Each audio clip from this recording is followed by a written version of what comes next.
Hola, saludos un día más en nombre de todo nuestro equipo, en nombre de Mindalia Televisión.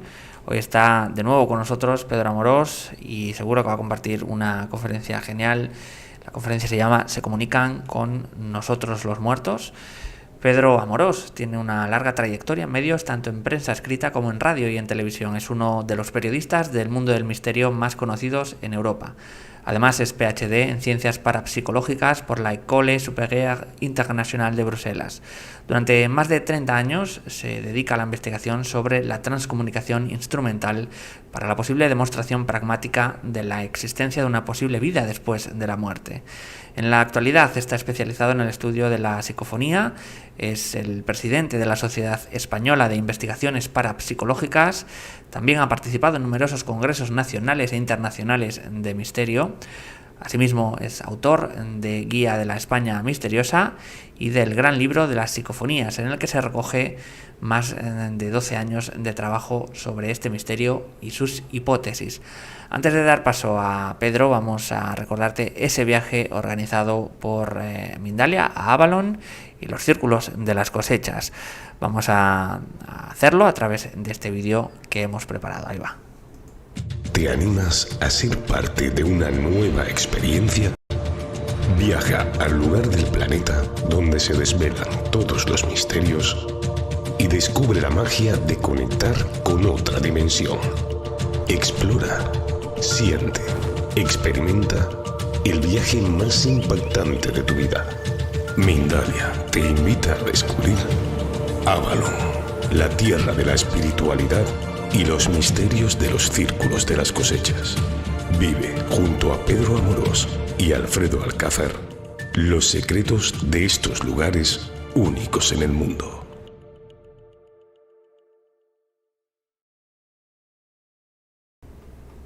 Muy buenas a todos, es un placer de nuevo. Gracias, John. Un momentito, Pedro.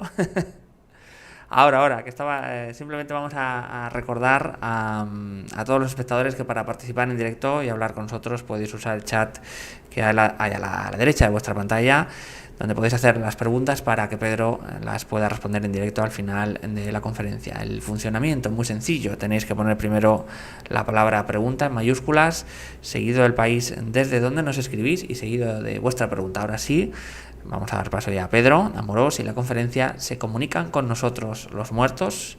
Pedro, ¿qué nos puedes decir? ¿Se comunican con nosotros los muertos? Gracias, John, y bienvenidos de nuevo a Mindalia, esta vuestra televisión a través de Internet, online, lógicamente, el futuro, indudablemente. Y bueno, pues no lo sé, John, no lo sé. Hoy vamos a intentar exponerlo, pese a que estamos teniendo un ciclo de conferencias interesantes sobre lo que es el mundo de los difuntos, las posibles comunicaciones con el más allá, esa trascendencia y, bueno, pues determinadas circunstancias que suelen suscribirse cuando uno investiga un poquito más allá en este mundo mal llamado de los difuntos, según ellos, y ahora os lo explicaré, y que, bueno, pues que nos pone en la antesala la posible investigación de unas dimensiones distintas. Pero bueno, vamos a intentar ubicar prácticamente todo lo que tenemos. En anteriores conferencias hemos visto la posibilidad de que tengamos una serie de comunicaciones desde el más allá. Hoy, el título de la conferencia de hoy, del programa de hoy, lo hemos bautizado como Se comunican con nosotros los difuntos, los muertos, como decía John. Bueno, pues vamos a intentar explorarlo. Perdón, porque todavía me dura el constipado de la semana pasada, así que ya sabéis que, bueno, a veces tarda en irse, sobre todo en verano, que es más complicado. Bueno, deberíamos de empezar, lógicamente, por un punto muy importante, ¿no? El punto importante es desde cuándo tiene comienzo esta trascendencia de la comunicación. Ya desde un poco los albores de las doctrinas espiritistas, e incluso yéndome un poco más allá, más atrás, tendríamos que remontarnos a momentos en los que los hombres intentaban comunicarse con sus difuntos. Cuando empezamos a evolucionar desde las cavernas hasta nuestros días, pues nos dimos cuenta de que efectivamente el hombre siempre ha intentado ponerse en contacto con esa gente que perdía, ¿no? Cuando los hombres prehistóricos en las cavernas se les moría un ser querido, pues evidentemente intentaban ponerse en contacto con él porque pensaban que todavía estaba allí. Ellos eran conscientes de que había muerto, había perecido, se había ido, pero hubo un momento, hubo un clic en la conciencia de esta gente que les hizo darse cuenta de que a veces estos seres no se apartaban mucho de ellos. De hecho, empezaron a enterrarlos primero en la parte de abajo de las cuevas, es decir, en el subsuelo de las cuevas, y luego posteriormente en lugares más específicos como en grietas, en cuevas sepulcrales. Yo tuve la oportunidad de excavar en mis tiempos más de aventurero. Bueno, todavía soy aventurero del misterio, ¿no? Pero es como se llama el canal mío de YouTube, Aventura del Misterio. Pero en tiempos de aventurero yo tuve la posibilidad de excavar varias cuevas, ¿no? Entre ellas que yo descubría, que me dedicaba a eso entre otras cosas, y bueno, pues tuve la oportunidad de encontrar muchos cadáveres. Fruto de ello fue uno de los libros que yo escribí, El Séptimo Ancestro, que os lo recomiendo porque es el único libro que yo he escrito que es historia, ¿no? Es una historia, es una narración, porque mis libros son de ensayo, de las psicofonías, de mis investigaciones, etcétera, ¿no? Pero este libro sí que se fundamenta mucho en los rituales antiguos que estas personas arcaicas pues realizaban en sus cuevas, en sus abrigos, en sus lugares de donde vivían, esos clanes, ¿no? Bien, se dieron cuenta de que los difuntos tenían que estar en un lugar ubicadamente seleccionado porque era bueno, ¿no? Y así, poco a poco empezaron a realizar ritos, pinturas rupestres, donde se conocía como magia simpática. Ellos pintaban con sus manos, hacían una serie de alegorías pictóricas donde intentaban acercar el más allá hacia nosotros, sobre todo los rituales del fuego y determinadas cosas que hacían especiales estas comunicaciones con ese otro lado. Por supuesto, todo esto evoluciona y llega hasta el punto en el que en estos clanes existe una persona con capacidad sabia de comunicarse con el más allá, supuestamente con las fuerzas de la naturaleza, con las fuerzas del más allá, de los difuntos, del mundo de los difuntos, del mundo de los muertos, ¿no? Y entonces, mediante determinado tipo de rituales, esta persona, este hombre sabio, este hombre medicina, este chamán, lo que hacía era establecer contacto con los espíritus. Todavía hoy existen tribus que fundamentan su existencia a, sobre todo, la comunicación con los espíritus. Hay muchas latitudes donde todavía esto se produce, ¿no? Y tenemos que tenerlo en cuenta. Así es como nace prácticamente la comunicación con el más allá. Evidentemente, culturas como la egipcia, como la nazca, como la tolteca, como la olmeca, bueno, todas estas culturas que trascendieron por el tiempo y dejaron tanta sabiduría, a veces escondida, pues nos enseñaron a que el rito, a través del tiempo, a través del más allá, de ese río de la vida, pues estaba bastante más cercano a nosotros de lo que parece, ¿no? Los antiguos egipcios fundamentaban prácticamente todas sus creencias para prepararse hacia el camino de la evolución del más allá. Ellos pensaban, lógicamente, que cuando moríamos aquí, pues íbamos por este río de la vida hacia otro sitio, ¿no? Y así es como nuestra ubicación después de haber fallecido estaría en otro lugar. Pero poco a poco empieza a tecnificarse todo. Empieza prácticamente una fusión de culturas a darse cuenta de que efectivamente pues, la trascendencia del alma habría que probarla, al igual que se van probando todas las cosas, sobre todo a partir del Renacimiento, donde, y bueno, incluso antes, año 1303, por Guillermo de Ockham, precisamente, donde es que la navaja de Ockham es bastante interesante, porque es un axioma que utilizan los detractores para intentar abordar lo que es el camino más corto para el pensamiento humano, ¿no? Es decir, la alternativa racional contra las pseudociencias que, bueno, viene a decir que si algo, bueno, es más fácil pensar que no existe, pues no va a existir. Cosa bastante, desde mi punto de vista, poco inteligente, porque el hecho de pensar que no existen planetas con vida no va a autorizarnos para decir que no existe vida fuera del nuestro, ¿no? Y esto es interesante, sobre todo porque Guillermo de Ockham interpuso una serie de formas de comprender la religión, las creencias, las ciencias y prácticamente todo lo que tenía que tener una demostración empírica de las cosas, ¿no? Y por supuesto dijo esta famosa navaja de Ockham. Pero bueno, más o menos es así para que os hagáis una pequeña idea. Ya entonces empieza a favorecerse lo que es la idea de una comunicación con el más allá.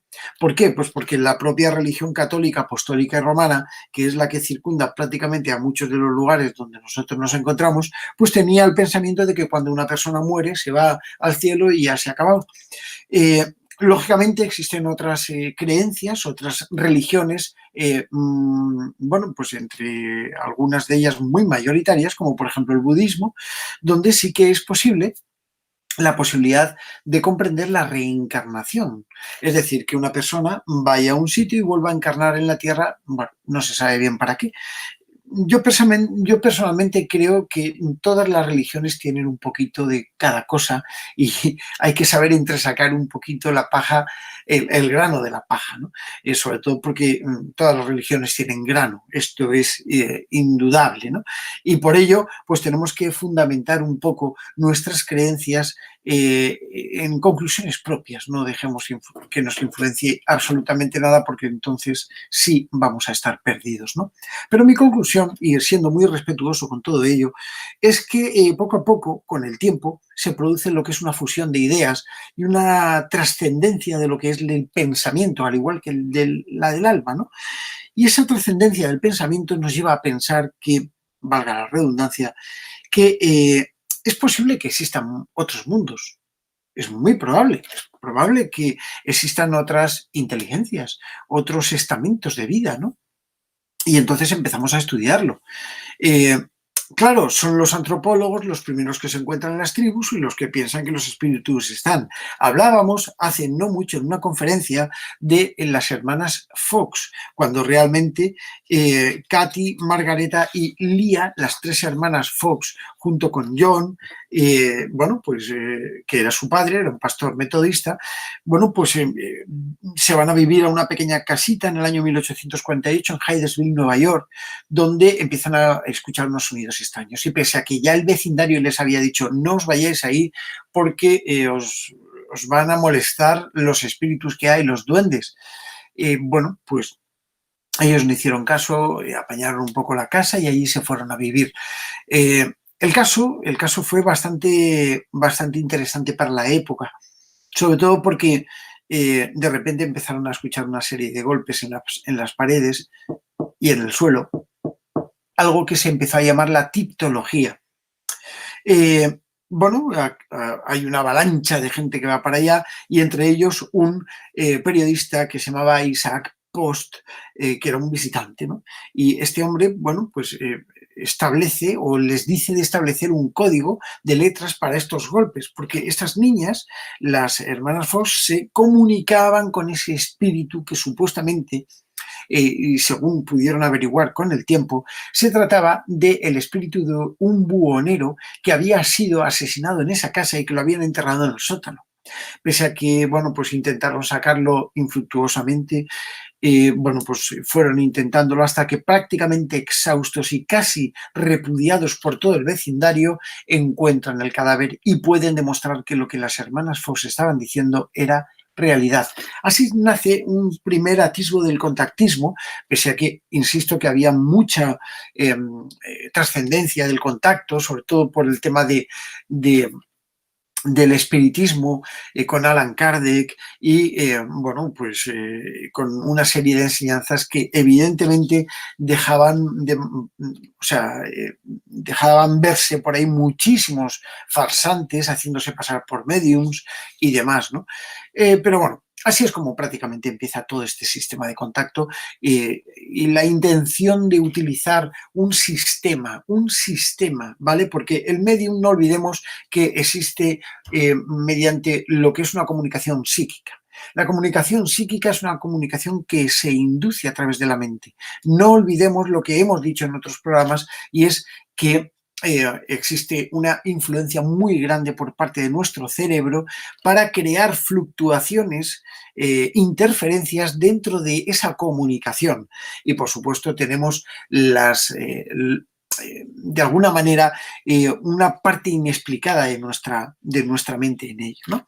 Pero bueno, sí que me gustaría hablaros de cómo se puede, desde mi punto de vista, es decir, desde la transcomunicación instrumental, que al fin y al cabo es la técnica, la ciencia, la disciplina que, para ciencia, que estudia la comunicación con otros planos de existencia mediante aparatos, por eso se llama instrumental. Si utilizásemos la Ouija, por ejemplo, tendríamos un instrumento, ¿vale?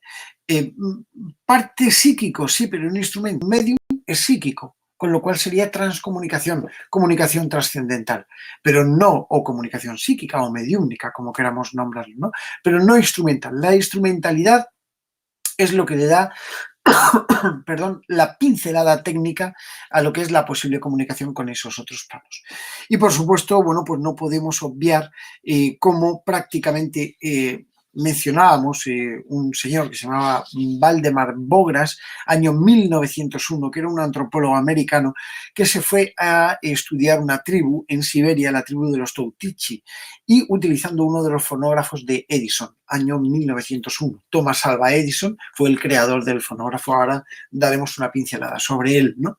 Y este hombre, bueno, pues está allí grabando los cantos tribales y de repente, cuando se va a su tienda a escuchar lo que estaba grabándose, se da cuenta de que había voces que estaban hablando por la trompeta. Él dice, en ocasiones parecían acercarse tanto a la boca de la trompeta receptora del fonógrafo, tanto que a veces parecían estar prácticamente encima.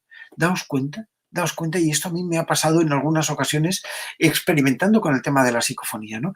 Estoy comentando todo esto para que veáis que desde el punto de vista técnico nos vamos a introducir dentro de lo que es la creencia, con varias pinceladas, porque tampoco vamos a extendernos mucho, de lo que es una posible perduración o perdurabilidad del alma, de algo que pudiera ser trascendente. No podemos afirmar que los muertos nos hablen, no, pero tenemos que sacar nuestras propias conclusiones. Prácticamente en los años 20, Thomas Alva Edison especializa su fonógrafo y al fin y al cabo él empieza a decir, sobre todo en colectivos, que si la personalidad sobrevive, evidentemente tiene que guardar algo, y si somos capaces de intentar comunicarnos con esa personalidad, sobrevive después de la muerte, claro, con esa personalidad, comunicarnos con ella, pues tendríamos que grabar algo, y si ponemos su aparato de grabación, tendríamos que grabarla. Esto ya lo apuntaba el propio Edison, y sus colegas empezaban a decir que se trataba de que Edison no estaba muy bien, que ya estaba muy mayorcito y que, bueno, pues que necesitaría, lógicamente, pues comunicarse con su madre, ¿no? El texto que él decía, os lo voy a leer porque a mí me parece fantástico. Para mí, tanto Edison como Nikola Tesla fueron dos grandes inventores. Para mí, hombre, Edison tuvo muchas más patentes, pero también las compraba y algunas las adquiría de una forma distinta, ¿no? Pero este buen hombre, este gran científico y gran inventor, dijo: si nuestra personalidad sobrevive, es estrictamente lógico suponer que retiene la memoria, el intelecto y otras facultades y conocimientos que adquirimos durante nuestra vida. Por lo tanto, si esta personalidad sigue existiendo después de lo que llamamos muerte, resulta razonable deducir que quienes han abandonado la Tierra desearían comunicarse con nosotros, con las personas que han dejado, lógicamente con sus seres queridos que han abandonado en este mundo, ¿no? O que han dejado, ¿no?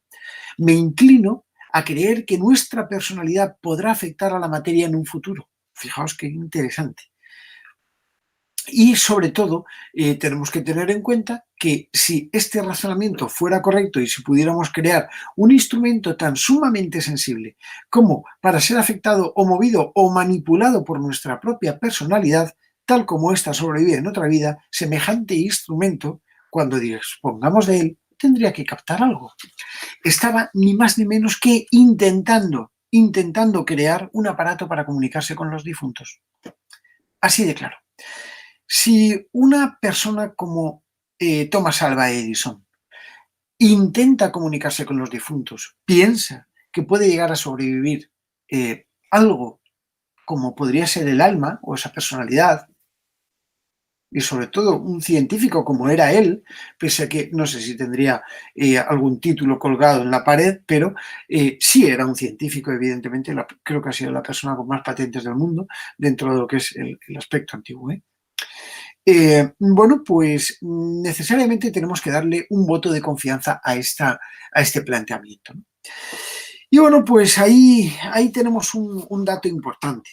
No podemos olvidar también a un señor que se llamaba Augusto de Oliveira y Cambraia, que crea una patente en Río de Janeiro que dice lo siguiente: aparato que sirve para la transmisión de la correspondencia universal con espíritus iluminados.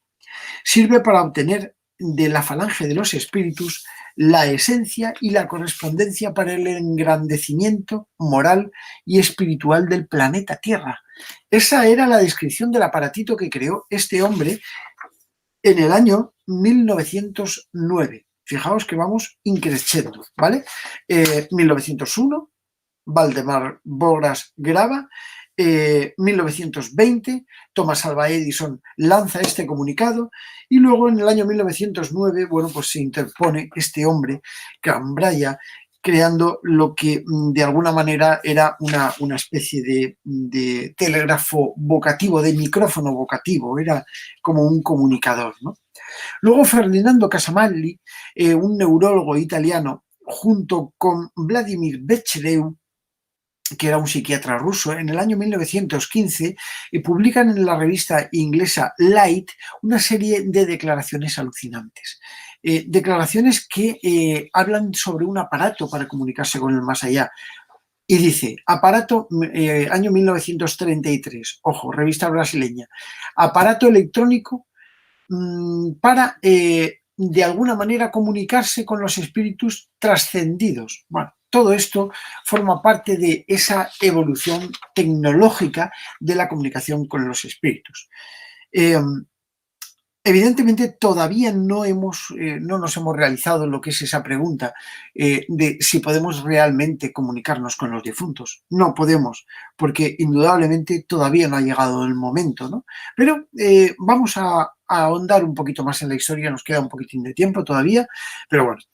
John Alvaquil, que es un escritor y además un investigador sobre fenómenos forteanos, en el año 1970 hace una publicación que no es la de nuestro querido Juanjo Benítez, nuestro buen amigo y gran investigador y ufólogo Juan José Benítez, que curiosamente se titula Operación Caballo de Troya. Fijaos, súper interesante. En la página 41 de este libro, este hombre habla y narra unas experiencias súper interesantes que ocurrió en el año 1934 con los ejércitos suecos. Cuando ellos estaban realizando prácticas militares, empiezan a captar una serie de mensajes súper extraños y voces electrónicas que parecían venir de alguno de sus aparatos receptores de onda larga, ¿no? Nadie sabía lo que era, ¿no? Pero esto pues parece ser que fue algo muy nombrado y evidentemente lo recoge este hombre en el libro, ¿no? En el año 1942, con la Segunda Guerra Mundial, varios de los ejércitos de los aliados y también incluso en el bando alemán, en el bando nazi, empiezan a captar una serie de comunicados que supuestamente venían del mundo de las estrellas, como ellos le llamaban. De hecho, fueron bautizados como es la primera vez que conocí el término de la psicofonía. No lo conocí como psicofonía, sino como voz electrónica. De hecho, en inglés es EVP, Electronic Voice Phenomenon. Es la abreviatura de cómo se conoce lo que nosotros bautizamos como psicofonía, ¿no? Y así es como prácticamente nace la Spirit Electronic Communication Society, que de alguna manera se ponen a investigar una serie de rayos extrañísimos que ellos le llaman los superrayos, que supuestamente eran creados y originados por un aparato que creó un señor que se llamaba Zawan o algo así. Bueno, este utilizaba prácticamente un espíritu guía que le había ayudado a desarrollar este tipo de aparatos. Bueno, con el devenir del tiempo pasa mucho tiempo hasta que John Otto y otros grandes investigadores empiezan a hacer alusión a las primeras consecuciones electrónicas. Y me quiero quedar aquí porque hablaremos en un futuro de las psicofonías, de cómo se recogen psicofonías y de algunas de las técnicas para obtener psicofonías, ¿no? ¿Por qué? Por una razón muy sencilla, porque si nosotros, como yo os decía antes, tenemos que hacer alusión al mundo de los medios, me parecen súper respetables. De hecho, estoy con ellos, trabajo con ellos muchas veces desde el punto de vista psíquico, pero yo soy más cientificista, es decir, soy más técnico. Y necesitamos tanto la parte psíquica como la parte técnica. La fusión de las dos cosas es lo que nos va a dar una unión de pensamientos.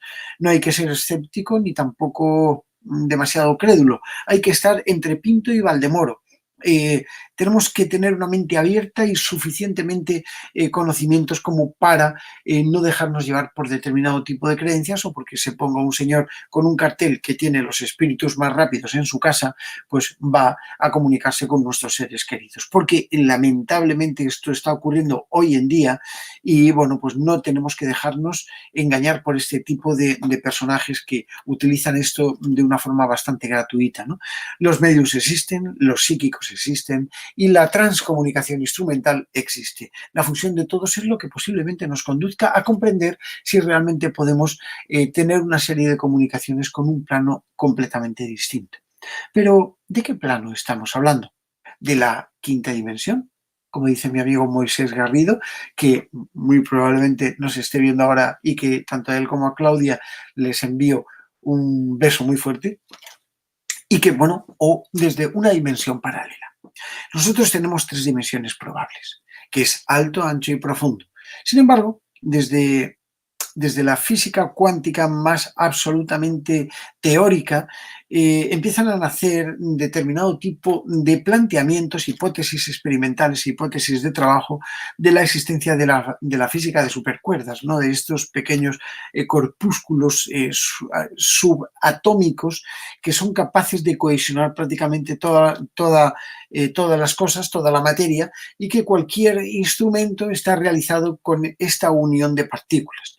Luego Edward Witten crea lo que es el planteamiento hipotético experimental, la unificación de esas 5 probables hipótesis de las supercuerdas y crea lo que es la hipótesis de la membrana cuántica, supuestamente que en lugar de ser filamentos son membranas que van uniendo.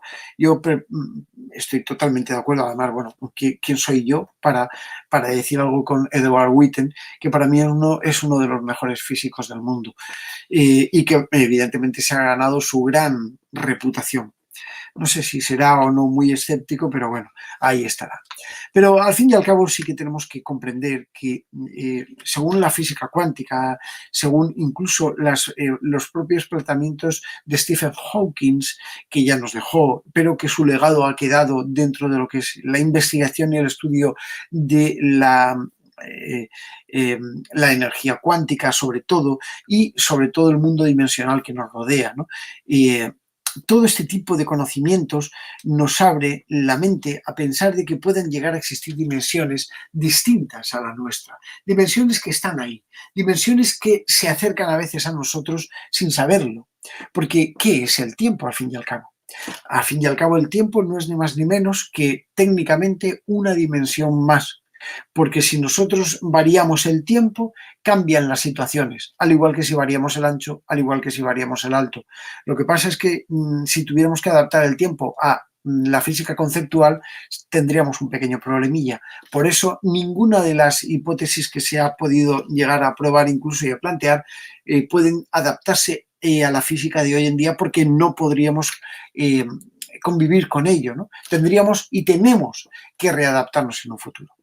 Deciros que se han descubierto aproximadamente la posibilidad de que existan 11 dimensiones distintas. Bien, cuando nosotros intentamos establecer contacto con el mundo de el más allá, el mundo trascendente, hablábamos de los difuntos, hablamos de las entidades que se comunican desde ese otro lado, y tenemos claro que es una comunicación psíquica o trascendental que, bueno, pues está ahí. No tenemos más remedio que aceptar que nos movemos en un mundo dimensional. ¿Y qué es lo que ocurre con la materia o con la energía? Bueno, el primer principio de la conservación de la energía dice que ni se crea ni se destruye, que solamente se transforma. Y yo creo en ello. Entonces, ¿en qué nos transformamos nosotros cuando morimos? Como decía Thomas Alva Edison, esa conciencia que nos genera a nosotros y que nos caracteriza, ese alma, ¿en qué se transforma cuando nosotros morimos? ¿Trasciende? ¿Va a otro lugar, a otra dimensión? ¿O simplemente desaparecemos? Yo creo que es una dicotomía. Nadie ha vuelto desde ese otro lado para decir estoy aquí, ni siquiera las personas que tenemos sus testimonios a través de pues grandes investigadores como Miguel Ángel Pertierra o como mi querido Enrique Vila, que ya no está entre nosotros, ¿no? Que nos hablan del mundo de las experiencias cercanas a la muerte. Pero si están cercanas a la muerte, no están en la muerte. Con lo cual no podemos decir que nadie haya venido de allí a aquí para, bueno, decirnos que hay al otro lado. Quizás solamente una persona o un ser, Jesucristo, que supuestamente volvió del reino de los cielos. Bueno, tenemos que pensar que al fin y al cabo lo vemos o lo tenemos que ver todo con un mundo dimensional aparente. Tenemos que tener claro el tema dimensional, por supuesto que sí. No es lo mismo comprender una dimensión que no comprender prácticamente ninguna. Nosotros sabemos representar un objeto en nuestras 3 dimensiones probables, pero ¿qué es lo que pasaría si nuestra alma realmente, cuando trasciende de nuestra Tierra, pasase a un mundo dimensional distinto? ¿Qué es lo que pasaría si realmente el mundo donde nosotros nos movemos es un mundo distinto al que nosotros percibimos? ¿Nos movemos en una dimensión distinta a la que nosotros vemos? ¿Qué pasaría si realmente nosotros estamos muertos? ¿Qué pasaría? ¿Sería acaso una comunicación con los vivos? Porque al fin y al cabo da igual pensar que tenemos comunicaciones con los muertos o con los difuntos, o que nosotros somos difuntos y ellos están vivos. El orden de los factores no altera el producto. Y al fin y al cabo, nuestra misión como investigadores es intentar indagar, estudiar, averiguar y ahondar sobre todo en diferentes estadios de existencia o de conservación de la propia energía. Insisto, ya lo decía Thomas Alva Edison, si la personalidad sobrevive, ¿y qué pasa si nosotros en lugar de personalidad le llamamos alma? ¿Podemos llegar a pensar que nuestro ser sobrevive o que simplemente cambia de estado? A través de las comunicaciones psicofónicas, al igual que evidentemente espiritistas, ha habido una fusión importante, sobre todo de ideas. Y esta fusión parte por pensar que el mundo espiritual está repleto de energía que viene de nuestro mundo. Ellos no se consideran muertos. Yo recuerdo una psicofonía que grabé hace un tiempo y se escucha con toda claridad, y además se escucha en inglés. Yo preguntaba en castellano, ¿podéis darme un mensaje desde el mundo de los difuntos? Y una voz en perfecto inglés me dice, why say that? ¿Por qué nos llamas muertos? Cuando dices, dame un mensaje desde los muertos, desde los difuntos, te dicen que, ¿por qué les llamamos muertos? Realmente a lo mejor están vivos. Y realmente a lo mejor nuestras psicofonías y nuestras grabaciones y nuestras comunicaciones parten de un axioma erróneo. Y es que yo creo que demasiado gratuitamente hemos bautizado a la muerte como muerte. Porque ¿qué es la muerte? Lo que nos separa de algo. A lo mejor es una puerta dimensional. A lo mejor es una barrera que separa un mundo de otro. Y cuando nos acercamos con nuestros aparatos para grabar psicofonías o para experimentar, se medio abre la puerta un poco y se escuchan sus voces, intentando contestar a sus preguntas.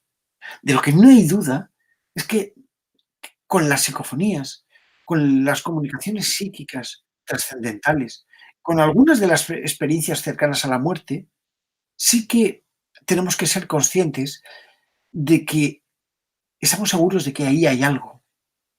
No podría negarlo. Y perdón, muchas gracias. Y pienso que realmente ese algo, ese otro lado, el lado de la otra dimensión, es uno de esos lados probables que al fin y al cabo el ser humano tiene que descubrir por sí mismo. Aparatos, técnica, método, sí, nos sirven para ser conscientes. En fin, este es el planteamiento. Yo creo que es una pincelada a lo que es la posibilidad de existencia de una vida después de la muerte, de una trascendencia del alma, de intentar comprender las cosas de una forma distinta a lo que nosotros concebimos, ¿no? Recordaos a todos que dentro de poquito nos vamos de viaje y evidentemente vamos a comunicarnos con esa naturaleza, con ese círculo mágico iba a decir de Stonehenge, pero no, Stonehenge es uno de los lugares, círculo mágico de Avalon, el reino mágico en Inglaterra. Vamos a realizar un viaje fantástico, un viaje que nos va a llenar de sabiduría, no por la mía, evidentemente, yo simplemente voy a guiaros por algunos puntos. Vamos a ver algunos lugares de misterio, estaremos en la casa más encantada, yo creo que del mundo, Ancient Ram Inn, y por supuesto también en la posada Jamaica Inn. No os perdáis el canal mío, Aventura del Misterio, no os lo perdáis porque ahí narro la historia del Jamaica Inn de una forma indescriptible. Y bueno, pues haremos un recorrido por el reino del rey Arturo, por Tintagel, por Rocky Valley, donde están todas esas zonas. Hablaremos de espiritualidad, hablaremos de comunicación con la naturaleza y sobre todo buscaremos círculos, esos maravillosos círculos de las cosechas que enigmáticamente pues aparecen por Eibiburi, por todas esas zonas, donde incluso está Stonehenge, el círculo de piedra de Eibiburi. Es que toda esa parte de Inglaterra es súper mágica. Todo esto lo visitaremos en un viaje mágico que evidentemente ahora John os va a poner un vídeo para bueno, pues daros 4 apuntitos. Muchísimas gracias. Pues sí, Pedro, vamos a pasar al turno de preguntas. Y antes de ello, bueno, vamos a recordar ese viaje que del 16 al 23 de julio de este 2019 Mindalia realizará al corazón de Avalon, en Inglaterra. Visitaremos Glastonbury, Stonehenge, los megalitos de la zona, los caballos blancos y lugares que nos recuerdan el antiguo y curioso reino del rey Arturo, Tintagel, Rocky Valley o la cueva del mago Merlín. También visitaremos algunos de los lugares encantados como Ancient Rand Inn o Jamaica Inn. E incluso nos hospedaremos en Pilgrim's Hotel. Recuerda, del 16 al 23 de julio de 2019, reserva tu plaza en www.mindalia.com o en el teléfono 34 670 037 704. Vamos a ir ya, Pedro, con las preguntas y comenzamos con Patricia Lazarte, desde Argentina. ¿Qué hay de cierto en aquello que los espíritus que se comunican con nosotros son aquellos que aún no han alcanzado la luz o aquellos que están perdidos y no saben que están muertos? Muy bonita esa pregunta, Patricia. Mira, yo creo que tenemos que comprender esto desde el punto de vista técnico, ¿vale? Desde la transcomunicación instrumental y, por supuesto, desde el punto de vista espiritual. Digo espiritual haciendo alusión al espiritismo, ¿no? Parece ser que cuando nosotros trascendemos, se produce una desconexión pautada de nuestro cuerpo y de nuestro espíritu, ¿vale? Insisto que yo no lo sé, sencillamente hablo por lo que se sabe de todo esto o se apunta de todo esto, ¿vale? Pero sacad vosotros vuestras propias conclusiones siempre. Bueno, pues conforme se va despegando lo que es, o desapegando lo que es la entidad espiritual de lo que es la entidad material, es decir, la propia muerte, pues parece ser que hay una zona llamada interfase, zona de nadie, zona oscura, donde pues algunas de estas energías tardan más tiempo en trascender que otras, ¿no? Y estas energías que trascienden muy rápido, pues son energías que supuestamente no tienen muchos apegos materiales. Evidentemente, esa trascendencia es mucho más rápida para personas que tienen menos apegos materiales o entidades espirituales que tienen menos apegos materiales, ¿no? Yo creo que esto es un poco la base para comprender lo que es o sea, ese efecto de tránsito, esa zona oscura, zona de nadie, y que supuestamente en esa zona es donde se producen las comunicaciones y donde muchas veces pues, se tarda un cierto tiempo en trascender. Imagino que Hitler pues estaría ahí un buen ratito. No sé, Gandhi a lo mejor pues lo pasó rápidamente al igual que un niño, ¿no? Pero Hitler estará todavía por ahí desmaterializándose de sus apegos materiales, ¿no? Quiero decir con esto que esa zona llamada interfase, zona de nadie, es una zona de tránsito, es una zona que para unos tardan más y otros tardan menos, ¿no? Y evidentemente es una de las zonas más cercanas a nuestro plano porque precisamente yo creo que está en la frontera de esas dos dimensiones plausibles. Continuamos con preguntas de Begoña Gómez desde España. Pedro, ¿qué opinas de la psicofonía del infierno? ¿Fraude o real? Bueno, la estoy analizando ahora. O sea, fijaos, todo esto, lo que llevo analizado, esto son muchas hojas de análisis. Esta es la psicofonía del infierno. O sea, no os miento. Santiago Vázquez me la hizo llegar y me propuso la posibilidad de que, bueno, pues de analizarla. Bueno, pues yo encantado y empecé y la he analizado. Dentro de poquito podréis ver este análisis. Hace una semana estuve haciendo un directo en un canal de un querido amigo, Copérnico García. Si lo miráis, es el último directo que hay. Bueno, pues ahí veréis que estamos Santiago Vázquez y yo precisamente hablando de la psicofonía del infierno. Para mí, la psicofonía del infierno, primero, no se llama psicofonía del infierno porque no tiene nada que ver con el infierno. Ahora, si tenemos que asemejarla con algo, tiene que ser algo bastante caótico. No es una psicofonía, es una grabación paranormal. Esto es una gran diferencia. La psicofonía tiene unos matices totalmente distintos. Es verdad que podemos entenderlo como psicofonía para poder comprender lo que son los matices de esta grabación, pero ni tiene que ver nada con el infierno, ni tampoco tiene que ver nada con una psicofonía. Es una grabación paranormal que dura pues aproximadamente 14 minutos de grabación. Son dos grabaciones. Una que es un fragmento que todo el mundo conoce o todo el mundo que le interesa ya conoce, y otra que es un fragmento inédito que tuvimos la posibilidad en el canal de Copérnico García de verlo. Yo voy a preparar un especial sobre esta psicofonía, también sobre este análisis en esta segunda parte de la psicofonía en el canal mío de Aventura del Misterio, y por supuesto también lo pautaremos para retransmitirlo aquí en Mindalia porque creo que es una de las grabaciones paranormales más importantes de la historia, ¿no? Sobre todo para que todos vosotros lo veáis, ¿no? Pero bueno, ahí en Aventura del Misterio pues podéis verlo, o lo veréis. No está todavía realizado, estoy trabajando sobre ello, ¿no? Y por supuesto, primero tengo que hablar, lógicamente, con Santiago Vázquez para poder llegar, o sea, a una conclusión. Evidentemente, para mí, esta psicofonía vuelvo a decir, no es psicofonía. Esta grabación es real. No puedo poner en tela de juicio, y aunque no me gusta poner la mano en el fuego por nadie, pero el profesor Germán de Argumosa era una persona muy ética. Posiblemente podrían haberle engañado, sí, pero para mí que se trata de una grabación original, que no es algo que Germán de Argumosa hubiera falsificado ni hubiera hecho nada de fraude.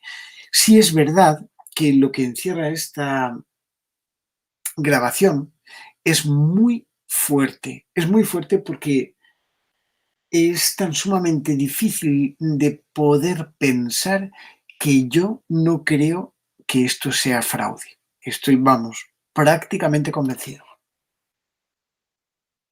También nos dice Begoña, en algunos lugares como Chate puede haber quedado impregnaciones de las experiencias que vivieron esas personas en la guerra. Claro, bueno, yo creo que más que Ochate, Belchite. En Ochate también ha pasado la guerra, pero Belchite fue lógicamente el núcleo tremendo. Vuelvo otra vez a recomendaros Aventura del Misterio. Lo siento, no es por hacer más. Es que acabo de subir un vídeo sobre Belchite, sobre unas investigaciones que estuve haciendo allí. Pero lo que se produce en Belchite sí que tiene una trascendencia, yo creo que interesante. Esa trascendencia es distinta. Año 1986, Carlos Bogdanich, querido amigo mío, bueno, pues se va allí con Radio Heraldo y realiza una grabación en la cual aparecen unos bombazos por allí, ¿no? Bueno, pese a que yo fui bastante descreído de esto, fui allí, lo investigué y me di cuenta de que efectivamente había algo que no era muy normal en aquel lugar. Estamos hablando de un lugar que está a 50 kilómetros de Zaragoza. Belchite es un pueblo abandonado y que Franco lo dejó así simplemente para demostrar el horror de una guerra, ¿no? Y así es como quedó a lo largo del tiempo, para que todos los españoles recuerden lo que es una guerra y que no se vuelvan a meter en follones. Y así lo dijo, ¿no? El caso es que allí hubo más de 7.000 muertos según algunas crónicas. Y un pueblo tan chiquitito con 7.000 muertos, tela marinera. Yo tuve la oportunidad, y se ve en este vídeo de Aventura del Misterio, tuve la oportunidad estuvimos hospedados en una casa, la casa del Ralenco, que está a 7 kilómetros del pueblo de Belchite. Y esa casa, cuando estábamos allí, el propietario, a mí me la había buscado el ayuntamiento de Belchite porque, bueno, tenía yo que dar unas conferencias allí. El caso es que yo no sabía ni dónde nos íbamos a hospedar, pero el propietario nos dice o nos dijo en aquel momento, que en aquella casa se había vivido el bando republicano. No olvidemos que la Guerra Civil Española tuvo dos partes, el bando nacional y el bando republicano.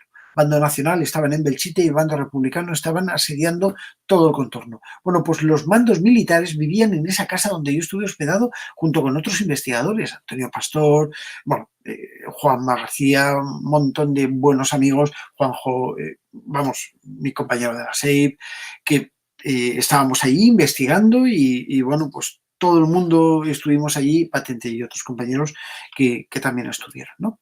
Grupo de Cate Granada, Grupo TCI España, la SEIP, etcétera, ¿no? Bueno, pues todos estos compañeros estuvimos allí grabando durante una noche en esa casa. Veníamos de Belchite a las 5 de la mañana aproximadamente, cuando de repente yo pregunto acerca de una bodega que había allí muy rara en la que se escondía gente, en tiempo de la guerra, claro. Y bueno, pues en ese momento se escucha claramente como una mano lanza como una granada y suena una explosión. Pero es que en el año 1999, esto ocurrió hace un mes, en el año 1999 tuve la oportunidad de grabar un picado de un avión lanzando una bomba y un bombardeo por la zona. Pero ¿cómo es posible eso? Bueno, esto abriría un campo de comprensión para la posibilidad, lógicamente, de que exista una especie de energía que haya perdurado, ¿no? O los multiversos. de los que estábamos hablando, ¿no? Es decir, las posibles dimensiones múltiples y universos paralelos que pudieran coexistir con el nuestro, que sería una de las explicaciones al por qué pudo llegar a ocurrir esto. Pero respondiendo a la pregunta concretamente de Begoña, pues sí es verdad que los lugares que tienen cierta carga emocional tienen más facilidad para ser positivos dentro de lo que es el mundo de la grabación, de la experimentación y, por supuesto, de la investigación. También hay muchas preguntas acerca de la Ouija, perdón. Begoña Gómez también, ¿por qué es el peor método de comunicación con el más allá? Yesenia Ibaceta de Chile, cuando se usa una Ouija y no se cierra la sesión, el portal queda abierto y siguen entrando espíritus, y esos espíritus son de bajo astral. O Roger Giraldo de Perú, ¿hay peligro con este tipo de comunicación? Pues la comunicación con el más allá a través de la Ouija conlleva mucho peligro, como se ha visto. Así que hay mucha inquietud acerca de ese tema. Vamos a hacer un programa, John, precisamente sobre el tema de la Ouija. Dentro de muy poquito, así que os voy a emplazar a que veáis ese programa porque vamos a hablar por entero de la comunicación de la Ouija. Yo he experimentado mucho con Ouija, muchísimo. Yo soy técnico, aparatos, vale, pero la Ouija también la he experimentado mucho junto con un querido amigo que es Paco Azorín, que es uno de los mejores investigadores del mundo de la Ouija.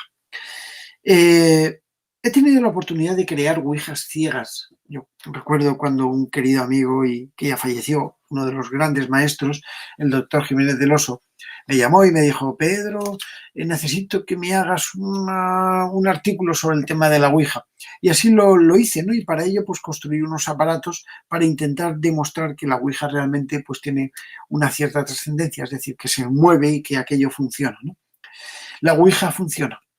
Pese a que nos queda poquito tiempo, pero pese a que evidentemente para hablar de la Ouija vamos a dedicarle un programa entero, bueno, pues tenemos que saber y tenemos que ser conscientes que la Ouija se mueve por nuestra mente. El movimiento del máster, el circulito, son impulsos neuromusculares, sí. Pero también es un movimiento inducido por posiblemente algo. Y desde mi punto de vista más humano, creo que es un movimiento inducido por un canal. En una sesión Ouija, hay una mariposita por aquí dando vueltas. En una sesión Ouija tenemos un tablero, tenemos un máster y tenemos unas personas que se conjuntan alrededor. Bien, pues existe una comunicación por parte de un canal, una persona que sirve de canalizador. Y esta persona, evidentemente, es el que traduce el impulso más fuerte. ¿Es voluntario? Pues yo creo que no. O sea, nadie mueve la ouija a voluntad. Yo sí que he conocido gente que lo ha hecho, pero al fin y al cabo no es esto de lo que se trata. Se trata de intentar establecer una comunicación bilateral, ¿no? Y por supuesto, esto es lo que nos conduce a pensar que pueda llegar a existir una entidad, un espíritu o algo que realmente haya quedado ahí atrapado. Cuando nos trasladamos a una casa encantada, cuando realizamos una experiencia Ouija, una comunicación, y no se cierran las puertas que se han abierto, es muy probable que tengamos efectos un poco negativos. Pero no olvidar una cosa, todo está potenciado y propulsado por nuestra propia mente. Si nosotros tenemos una fuerza mental lo suficientemente dura como para soportar lo que es una comunicación Ouija, no hay ningún peligro. Pero tenemos que ser cautos. ¿Y qué pasaría si haces una Ouija y te dicen cuándo vas a morir? Yo creo que, John, podríamos dejarlo más o menos ahí. No sé si hay alguna pregunta más que quisieras meter. Vale.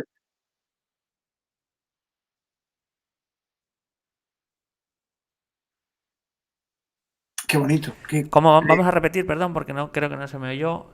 Zoila de la Hoz, ¿cómo cree usted que se manifiestan las otras dimensiones en la nuestra, desde Colombia? Zoila, muy bonita pregunta. A ver, ¿cómo te lo podría decir? Estoy intentando buscar un símil, pero es tan sumamente difícil. Yo pienso que, vamos a ver, voy a intentaros hacer un planteamiento en nada, ¿vale? Aquí se ve. Imaginaos un universo plano, ¿vale? No se ve, ahora se ve un poquito, ¿vale? Una hoja de papel. Y aquí en el universo plano vive un circulito, ¿vale? A ver, sí, un circulito, bueno, eso más que un circulito parece un cacahuete, pero bueno. También hay un triángulo y también hay un cuadrado, ¿vale? Ahí lo vemos. Bien, o un rombo o lo que me haya salido. ¿Qué es lo que pasaría si en ese plano, que es bidimensional, nada más que tiene ancho y largo, se acercase uno de mis dedos? Porque mientras que yo estoy intentando acercar, imaginaos que el plano es esto, ¿vale? Mientras que yo estoy intentando acercar lo que es mi dedo es tridimensional, pero se está acercando a un plano bidimensional. Ahí tenemos una dimensión más que aquí no existe, porque estos seres que viven aquí no saben mirar hacia arriba, no tienen capacidad de mirar hacia arriba porque no lo entienden, no tienen altura. Vale, pues cuando yo atraviese mi dedo a través de esta dimensión bidimensional, ¿cómo van a ver ellos mi dedo? Como una serie de círculos concéntricos, como una serie de efectos sumamente extraños que les van a conducir a la visión de lo que posiblemente sea un fantasma. Zoila, la respuesta te la concreto. No sabemos nada de esas otras dimensiones. Posiblemente tenemos que ser tan sutiles de que cuando vamos a investigar una casa encantada, cuando nos ponemos a realizar análisis de estas psicofonías, posiblemente esos efectos que nos dejan estas entidades, que posiblemente sean de otras dimensiones, sean el atisbo de comunicación paralelo entre esas dimensiones y la nuestra. Quizás esos sean los efectos. Pues muchísimas gracias, Pedro. Gran respuesta a esta última pregunta también. Un interrogante mayúsculo también. Podría ser otra conferencia, el tema dimensiones. Vaya, Así que maravilloso, ¿no? Siempre, Pedro. Recordar simplemente, nos han visto en países como España, Chile, México, Francia, Argentina, Perú, Costa Rica, República Dominicana o Colombia también. Vamos a recordar finalmente de nuevo que ese viaje a Balón del 16 al 23 de julio con Pedro y con Pedro Amorós y con el cofundador de Mindalia, con Alfredo Alcázar. Visitaremos Glastonbury, Stonehenge y los megalitos también de la zona. También visitaremos algunos de los lugares encantados, posadas encantadas, Ancient Rem Inn, Jamaica Inn o el Pilgrims Hotel. Recuerda que del 16 al 23 de julio de 2019 puedes reservar tu plaza ya en www.mindalia.com o en el teléfono 34 670 037 704. Hemos llegado al final del espacio. Si os ha gustado la charla de Pedro, podéis agradecerlo dando a me gusta debajo de este vídeo y haremos lo posible por traer más charlas de este tipo y más temáticas de este tipo también. Antes de terminar, vamos a dar unos segundos rápidamente a Pedro para que se despida de todos vosotros. John, muchísimas gracias. Ha sido un placer, de verdad. Me encanta hablar de esto. Podría estar hablando un montón de tiempo, pero lamentablemente pues tenemos poquito tiempo. De todas maneras, muchas gracias a todos vosotros por estar ahí. No olvidéis este maravilloso viaje, de verdad. A ver si pudierais venir todo el mundo y al final nos vamos 16 trailers de personas, 64 autobuses y 23 aviones a Avalon. Es decir, inundamos Inglaterra. Os esperamos allí. Un beso muy fuerte a todos y de verdad ha sido un verdadero placer estar aquí con vosotros. Pues muchísimas gracias. Vamos a terminar ya, Pedro, recordando por último, como siempre os digo, que podéis colaborar con nosotros con ese pequeño gran gesto para ampliar conciencia, que es suscribiros a nuestro canal en YouTube. Y a todos los que estéis ahí en el chat, a todos los que hacéis posible esto día a día, como siempre os digo también, muchísimas gracias y hasta la próxima conexión de Mindalia en directo.